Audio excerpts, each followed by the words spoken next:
I spent far too long believing silence would protect the small territory I called independence. My name is Savannah, and the only thing I have ever treated as completely non-negotiable is the apartment I signed for on my own in Dallas. I did not inherit it, I did not share the paperwork, and I never pretended it was community property. It became the one controlled perimeter in a life that never offered me equal footing. Growing up, I watched every significant decision flow in a single direction. Attention, money, gifts, time, trips, none of those resources ever landed in my lap. I learned self-reliance not because it looked admirable on a resume, but because the alternative was emotional starvation. My role was to figure things out quietly.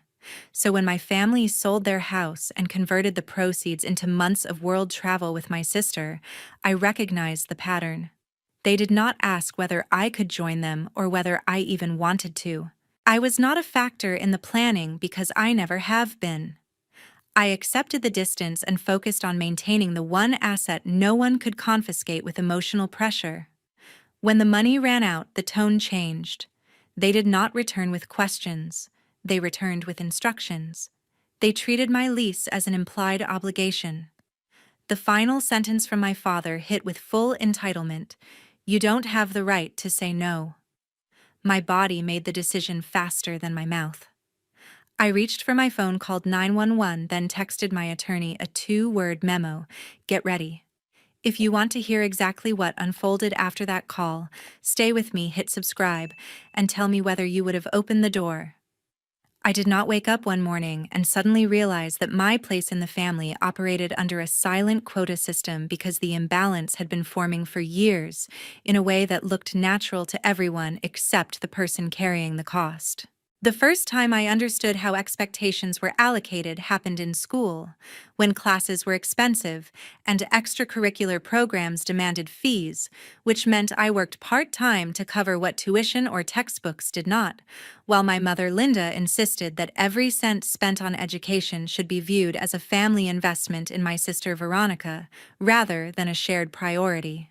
Once that pattern settled into place, Veronica became the singular benchmark for success or disappointment, and I learned how to arrange my schedule around employment rather than hobbies, since I did not want conversations about invoices to turn into lectures about gratitude.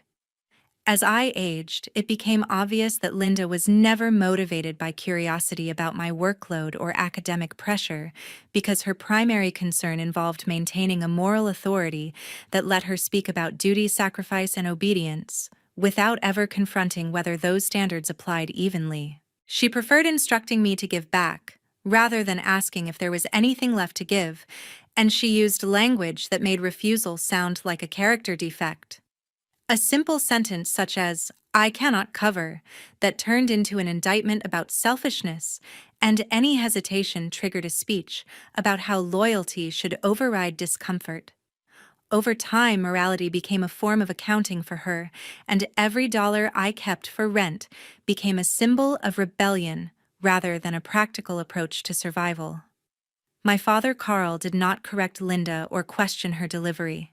Instead, he perfected a muted expression that looked supportive enough to satisfy her without offering any conflicting opinion, which signaled to me that silence was a method of confirming the hierarchy rather than neutral observation.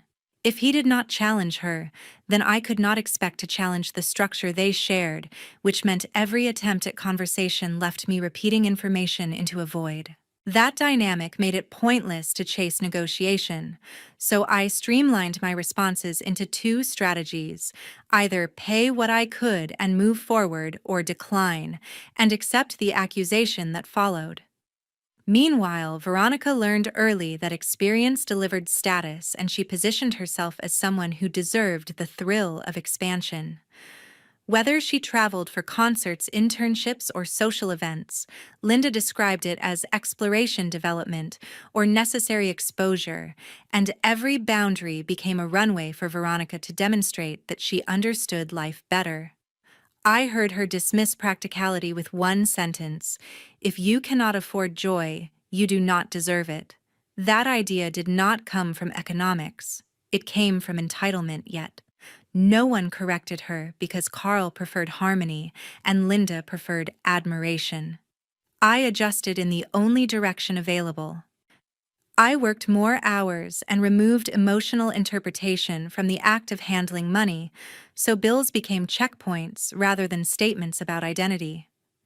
I did not ask for coverage cosigners or parental endorsement because dependence would have transformed into leverage the moment Linda needed evidence that I owed her something. I avoided loans that could be weaponized later, and I accepted that building credit required consistency rather than applause. The outcome was not glamorous, but it was stable, and stability gave me jurisdiction over a life that no one else funded. When conversations escalated inside that household, I reduced emotional output because the goal was not to win a debate. The goal was to protect autonomy. I did not chase approval or request recognition, since either response could be repurposed to prove that my restraint was arrogance. Instead, I concentrated on legal clarity by monitoring what belonged to me, documenting what I paid, and refusing to perform loyalty like a stage routine designed for people who wanted evidence of devotion rather than genuine adult participation. My priority was to maintain a distance between my finances and their expectations, because proximity would have allowed anyone to claim that personal resources were family resources. That approach became a philosophy rather than a habit. If a request could be held against me later, I stepped away. If a conversation required an apology to maintain access, I disengaged. If silence prevented escalation, I embraced it, because a boundary that cannot be enforced becomes theater, and I did not want to live inside a script written by people who believed obligation outranked consent. 2 months before the trip, everything became official in a way I never expected to witness. I arrived at my apartment in Dallas after work and saw a missed call from Mom that did not include any context or request for a callback. When I returned the call, she answered with a polished tone and informed me that she and Dad had signed the final paperwork to sell the house. There was no hesitation in her delivery. She spoke as if this decision had been developing through open conversations that involved every member of our family. It took me several seconds to understand that the transaction was complete and that they no longer had a place to live. I asked whether they were downsizing in Dallas or planning to relocate to another neighborhood. Mom laughed lightly and explained that downsizing was a mindset for people who lacked ambition. She told me that she and Dad were about to start life on the road and that Veronica would join them because she understood experience culture and the thrill of motion. I listened without responding because I wanted to hear whether any part of this decision included a question for me. I never heard one. Dad entered the call only to remark that everything had gone smoothly and that the buyer wanted to close quickly. He did not offer details about timelines or logistics. He did not ask whether I wanted to keep furniture or documents. He did not mention whether they required temporary housing. His silence functioned like a confirmation that my participation was unnecessary. I asked when they had decided to sell. Veronica interrupted and said that not everyone wanted to live small in Dallas. She spoke with a tone that suggested my life was a cramped holding pattern, while theirs would become a ribbon of prestige across continents. I asked whether she expected me to congratulate them. Veronica replied that people either celebrated freedom or stayed resentful. Mom referred to the sale as freedom we earned, not freedom we negotiated. She treated every dollar from the buyer as a stored validation of their sacrifices as parents. The more she talked, the more I understood that this transaction was a ceremony of self-praise rather than a practical reset. She did not mention storage units. She did not acknowledge the existence of childhood belongings. She did not ask where I fit into the family structure now that the physical foundation was gone. Dad closed the conversation by saying they planned to be in Barcelona 3 days after they left Dallas. That timeline indicated that they had been planning everything privately. I recognized how cleanly they had removed me from the decision-making perimeter. There was no request for opinion. There was no check-in regarding emotional impact. They wanted a life that rewarded thrill without accountability. I ended the call and sat with the clarity that our family defined worth by who remained closest to the channel of money. The person who traveled was valued. The person who stayed still became negligible. The transaction had a secondary meaning for me. It told me that the family unit was now built around two travelers and a companion who validated them. In the following weeks, my phone history shifted. Messages from Mom contained photos of airport lounges and drinks. Messages from Veronica displayed curated confidence and commentary about how pressure could not touch her. Dad forwarded short logistical notes about bank cards and international phone plans, but never directed a personal statement toward me. Communication became a one-way broadcast in which they celebrated themselves. They did not ask where I stood during holidays. They did not ask whether I needed support. They did not ask about work. Their silence was not incidental, it was strategic. I responded by maintaining distance because nothing constructive could be gained from seeking emotional space in people who had demonstrated selective recognition. By the time they boarded the flight for their first destination, I already understood the message: I was not included. I was not expected. I was not relevant to the new structure they were building. They did not leave a home. They erased any place where I could belong. 3 months later, they came back broke, and the return carried an expectation rather than a greeting because there was no acknowledgement of the months they spent celebrating themselves. I learned they were back in Texas because Mom sent a message that did not ask where I stood emotionally or financially. She informed me that she wanted to visit my apartment after work because she needed to discuss what she called a redistribution of stability. Her tone signaled that she believed the outcome had already been set. Mom entered with the certainty of someone who believes blood outranks autonomy, and she began speaking before I could sit or prepare. She said that daughters who stand alone inside private space are obligated to extend that space when parents require shelter. She did not present her needs as a request. She framed them as the natural order of family loyalty. When she said that family shares stability, she did not blink or hesitate, as if silence from me would transform her premise into functional law. I watched her posture rather than her words, because she behaved like someone who had decided that access to my apartment was a birthright. She said that I had no grounds to maintain exclusivity over something built with salary and rent, because family connections dilute individuality. She ignored the fact that I paid every bill without assistance. I waited for her to acknowledge the financial collapse that forced her return, but she refused to mention depletion or accountability. Her arguments had nothing to do with logistics. They focused entirely on hierarchy. Mom adjusted her approach by layering a moral vocabulary over the financial problem. She said that parents gave life and therefore children repay life by absorbing inconvenience. She accused refusal of violating the emotional contract between generations. She spoke with an intensity that made it clear she considered disagreement an infraction against a sacred code, which suggested that she intended to convert their instability into my obligation. Dad sat across from us without touching the subject of money.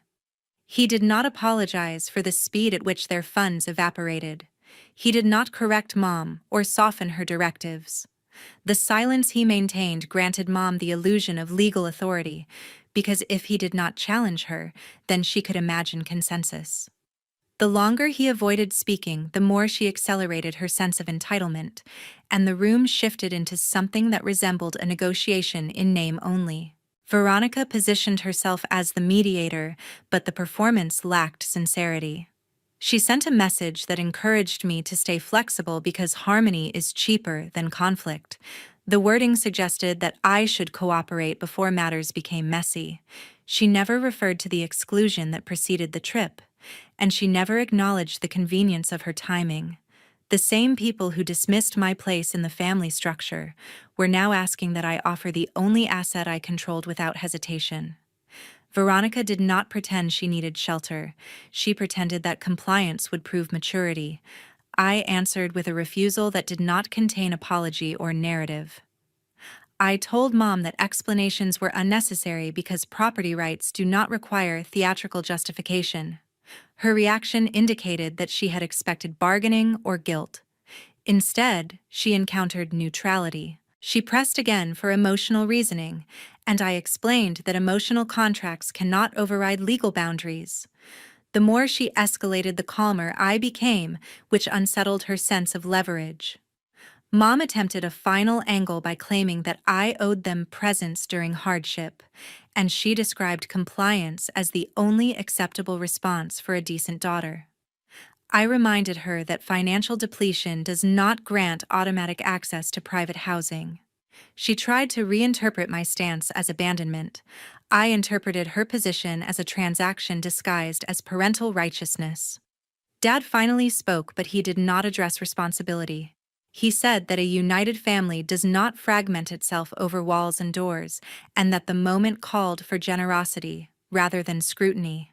I listened with patience because his statement confirmed that they considered my apartment a resource rather than a home. They returned not to rejoin a family unit or rebuild trust.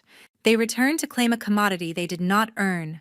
I walked them to the hallway and made it clear that nothing in my life required redistribution. I closed the door not as an act of hostility, but as a confirmation that boundaries exist even when relatives refuse to recognize them. 1 month later, they were back in Dallas, and they manifested that return through a calculated visit rather than a respectful check-in, which meant the situation moved from financial pressure into physical expectation. I arrived home after work, used my key card at the garage gate, and saw Mom and Dad waiting near the building's front vestibule. They did not appear disoriented or embarrassed. They acted like people who believed they had already secured permission. Veronica positioned herself beside Mom, and her presence confirmed that this was not a spontaneous moment of uncertainty. It was a tactical demonstration. Mom greeted me as if the outcome had been negotiated off stage, and she said they brought luggage because it made little sense to delay integration into what she called our next period of stability. She explained that the trip ended earlier than planned because travel teaches discipline, and she believed the discipline choice involved consolidating family resources. There was no mention of financial miscalculations. The narrative shifted into moral vocabulary. Dad stopped performing politeness. He looked at the front entrance as if it were already available for his keycard. He said the sentence without hesitation or apology. He said, "You do not have the right to say no." He did not approach it as an emotional plea. He delivered it like a boundary ruling. His tone implied that my refusal would constitute a violation of a family agreement, even though no such agreement existed. That sentence exposed the underlying logic. In his mind, the apartment did not belong to the person whose name appeared on the lease. It belonged to a collective identity that could claim space without negotiation. Dad spoke as if legal occupancy automatically bowed to bloodline. He also delivered the statement before Veronica opened her mouth, which made his position explicit. This was a directive rather than a request. Veronica leaned into the message with a secondary strategy. She used the vocabulary of unity and teamwork. She said that we are family, and she suggested that disagreement signaled selfishness. She said people who fixate on individual rights lose sight of real loyalty. She did not address dollars or logistics. She positioned morality as the only metric. She did not acknowledge distance created by years of exclusion. She treated the word family as leverage rather than relationship. Mom escalated by attributing emotional responsibility. She said that children protect parents during setbacks. She said that refusal demonstrates an absence of gratitude. She said I needed to demonstrate maturity by housing them without debate. Her argument did not address rent contracts, tenant rights, or building policies. She spoke in absolutes because absolutes provide insulation for those who want to avoid accountability. I did not engage emotionally. I observed the strategy. They attempted to convert inconvenience into a legal inevitability. They pretended that inconvenient logistics collapse under the weight of obligation. They also behaved as if my calm tone represented weakness rather than restraint. I responded by saying the word no without embellishment. I did not supply an explanation because explanation feeds entitlement. Silence creates a record. Dad repeated his line with slower cadence. He said, "You do not have the right to say no," and he stared at the entrance again. He attempted to activate intimidation through volume rather than content. The repetition did not create authority. It created documentation. Repetition becomes evidence of intent. I evaluated the environment. Residential buildings track guest access. Private units cannot house unauthorized long-term occupants without notifying management. Attempts to force access constitute trespass. Attempts to physically overwhelm refusal create additional liability. I did not mention statutes. I simply measured risk. They began lifting luggage. The gesture was designed to shorten negotiation.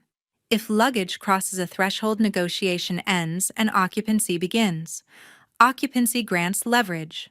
Leveraged occupants become difficult to remove without eviction hearings. They did not understand those procedures, but they understood momentum. I stepped between the entrance sensor and their luggage. I stated that the door would remain shut. I said that no one would enter my apartment without consent. I informed them that continued pressure would create a need for building intervention. The word intervention cooled the temperature because consequences rearrange confidence. Mom tried one final tactic. She said they sacrificed for me, and she asked whether I planned to repay them through exclusion. She reframed my sentence as betrayal. I reframed her sentence as entitlement. Veronica signaled impatience and Dad withheld eye contact. I did not treat their frustration as crisis. I treated it as evidence.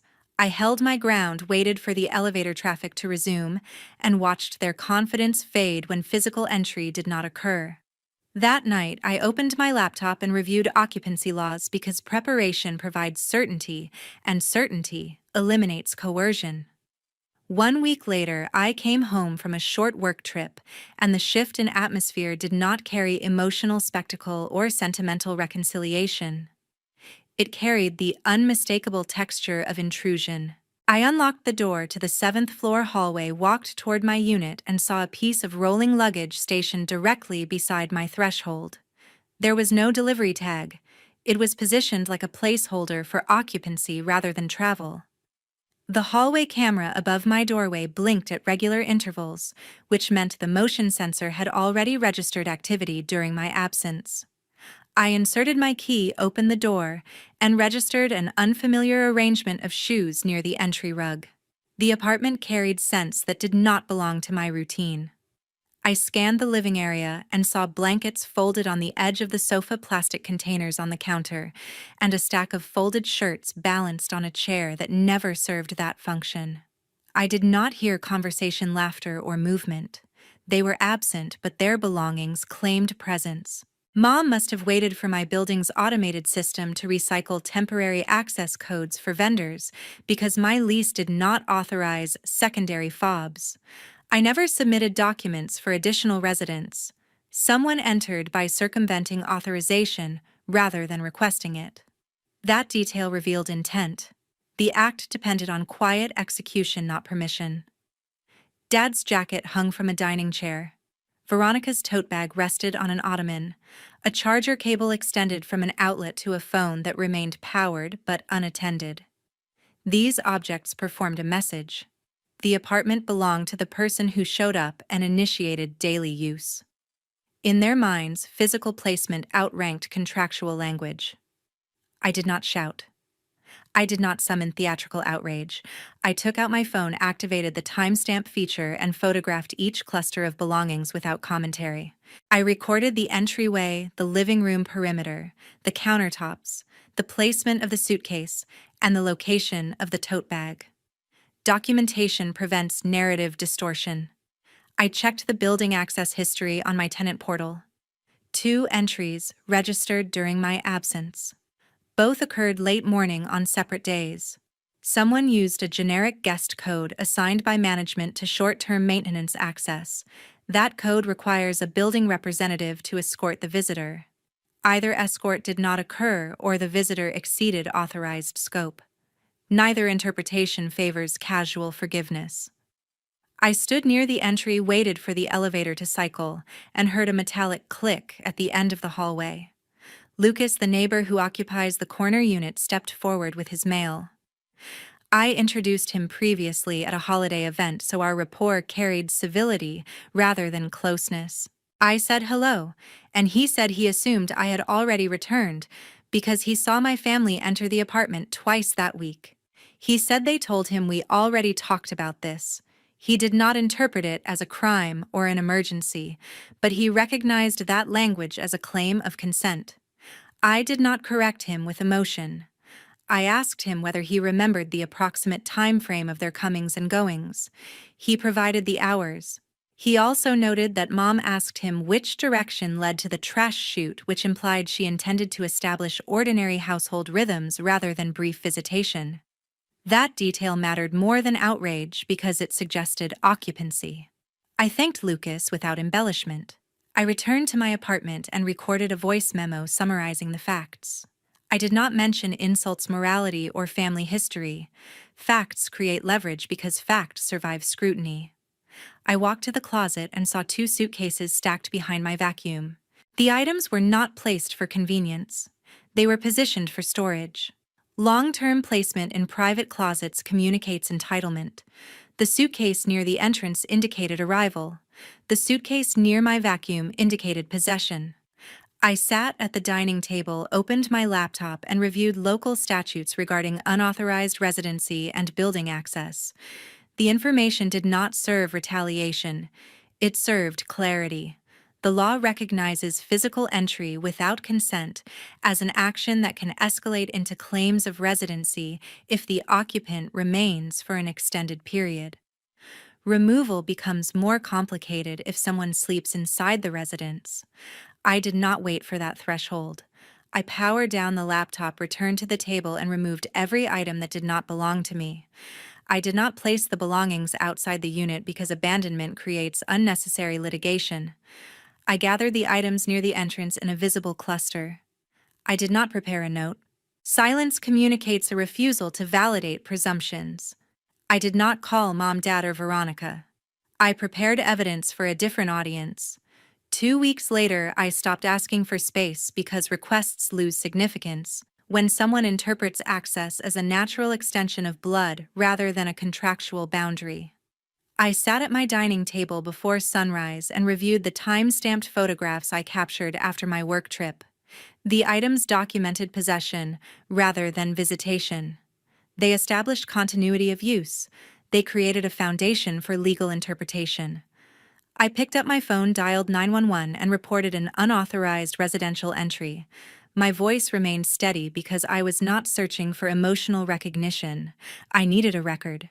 When the officers arrived, I opened the door and stated that I occupied the unit under a written lease, that no secondary resident authorization existed in the building portal, and that certain individuals entered during my absence by using an access credential that did not originate from me.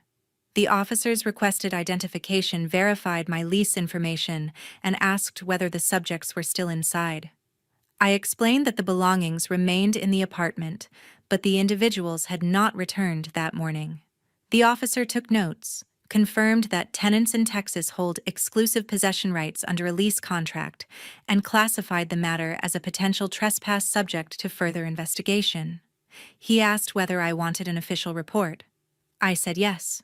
The officers stepped into the living area, reviewed the belongings arranged on the ottoman, inspected the closets, and asked whether I recognized each item. I identified items connected to Mom, Dad, and Veronica by brand and placement. The officer asked whether anyone held a key. I said no. He clarified that continued unauthorized access could trigger removal, especially if the building code required resident registration. He left after assigning a report number. Once the apartment returned to silence, I opened my laptop and typed a concise message to my attorney, Grant, who handled a previous employment contract negotiation. I explained that I needed written correspondence addressed to Mom, Dad, and Veronica, ordering them to cease unauthorized entry into a leased residence and instructing them not to access the building common areas or the unit without documented consent. I attached photographs, timestamps, the police report number, and the building access history that showed 2 guest code entries. Grant responded with a 10-minute turnaround speed that communicated professional familiarity with the escalation rather than personal investment. He said he would draft a written warning referencing Texas Penal Code language and distribute it through email to eliminate any claim of uncertainty. After sending the request, I scheduled a meeting with the property manager, Diane. When I sat in her office, she opened the building guidelines and pointed to the guest residency section. She explained that any individual who sleeps in a unit, stores belongings for extended periods, or enters multiple times within a 30-day window must register as a temporary resident. Registration requires identity verification, a background check, and signature on the building code of conduct. Without compliance, security personnel can remove the individual from the property. Diane did not lecture. She read verbatim. Her tone reflected policy rather than moral stance. I asked whether the building provided the guest code that appeared in my access history. She reviewed the security log and said a maintenance supervisor escorted 2 individuals toward my floor. If those individuals bypassed supervision, the escort requirement failed and building security would investigate. Diane recommended resetting my access code and updating my digital key. I agreed. I returned to my apartment, opened the resident portal, and changed every credential. I activated the log feature that tracks entry attempts at 15-minute intervals. I adjusted elevator permissions so no one could reach my floor without a registered code. I printed the building rule about unauthorized residency and placed it near the laptop for reference. The rules did not intimidate me. They created structure. Grant's draft arrived before noon. The first paragraph identified the residence, the leaseholder, the building address, and the legal boundary of exclusive possession. The second paragraph stated that unauthorized entry constituted a violation subject to criminal penalty. The third paragraph demanded immediate cessation of all entry, direct or indirect, and forbade Mom, Dad, and Veronica from contacting building personnel to request access. Grant ended the letter by reserving rights for civil action. The letter did not rely on emotion. It relied on consequence.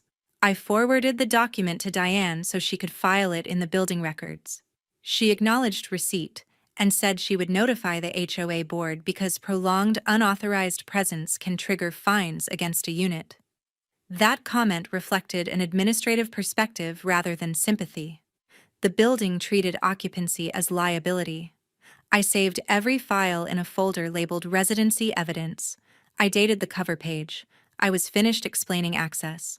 I maintain a life organized by documented rights rather than open-ended negotiations, and I no longer respond to messages sent by Mom, Dad, or Veronica because communication invites reinterpretation of limits. My phone shows unread notifications, yet silence functions as a contractual wall. I do not soften boundaries by issuing explanations, and I do not construct a narrative about emotional injury. I make the distinction between legal responsibility and involuntary caretaking. It does not require an apology. Mom and Dad confront the direct result of liquidating their house, which removed every long-term anchor they possessed. They rotate through motels located near highway access points because monthly senior rentals require proof of income identification and adherence to community rules. Travel advertisements never described the cost structure of housing instability, and the fantasy of a roaming lifestyle dissolves when every night demands payment before sleep. I do not track the sequence of their lodging changes. I do not inquire about comfort or logistics. My absence represents a conclusion rather than leverage. Veronica loses a channel of extraction because the apartment cannot serve as housing storage or collateral for manipulation. She searches for income rather than distribution, which forces a recognition that adulthood in the United States depends on solvency, credit, and autonomous decision-making. She cannot present herself as moral authority when the capacity to pay her own expenses becomes the test. She cannot construct a family tribunal because I decline to attend. A tribunal without participation becomes a monologue, and a monologue carries no behavioral power. I do not prepare statements about betrayal. I do not translate private choices into psychological narratives. I secure my residential space by maintaining updated access logs, stored correspondence from my attorney electronic lease addenda, and verification that no unauthorized key fob remains active. My building treated the problem as a matter of compliance, so I follow the same model. A rule either applies or dissolves, and I am not interested in dissolution. Work shifts into a predictable cycle because no domestic interference interrupts planning. Meetings conclude without the distraction of pending conflicts, and my performance evaluations reflect consistent concentration. I sleep without waiting for unannounced entry, and my body responds to continuity rather than alarm. Health becomes measurable rather than theoretical. It appears in the absence of vigilance. I do not congratulate myself for resilience. Resilience always demanded a threat. Stability requires none. Personal time belongs to me rather than to an endless petition for empathy. I exercise at regular intervals, eat meals without glancing toward the door, and sit near the window without wondering whether someone will claim the seat by invoking kinship. A boundary ceases to feel dramatic when it becomes ordinary. Ordinary conduct builds protection. Protection creates longevity. I do not alter my position because relatives experience discomfort. That discomfort came from choices made without calculation. They treated housing as entertainment, and entertainment does not sustain aging bodies. They framed obligation as destiny, and destiny cannot override statute. They attempted to reassign my apartment to themselves, and the attempt failed. Failure carries neither tragedy nor vindication. It simply produces consequence. Mom continues to reference love when she contacts extended relatives. Veronica emphasizes sacrifice when she speaks to anyone who will listen. Dad remains quiet because silence once operated as intimidation. Silence now operates as absence of influence. None of these strategies affect the direction of my life. They represent commentary rather than authority. I do not schedule family meetings. I do not sit for negotiations. I do not reevaluate. My separation holds. It holds because it is legal. It holds because I choose it. It holds because nothing requires revision. Boundaries are not emotional performances. They are enforceable structures that convert private preference into recognizable legal status. A parent's sacrifice does not create perpetual ownership, and adulthood does not assign debt to the most functional relative. If someone demands access to your housing, ask whether law or sentiment is speaking. Legality clarifies responsibility, and clarity prevents exploitation.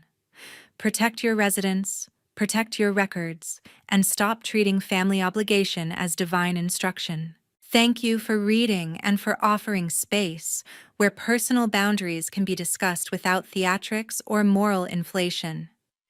If this account reminds you of situations where obligation replaced choice, feel free to share perspectives or questions. Dialogue can support autonomy when it remains grounded in consent rather than pressure. Your time matters, and your interpretation stands on equal footing with mine.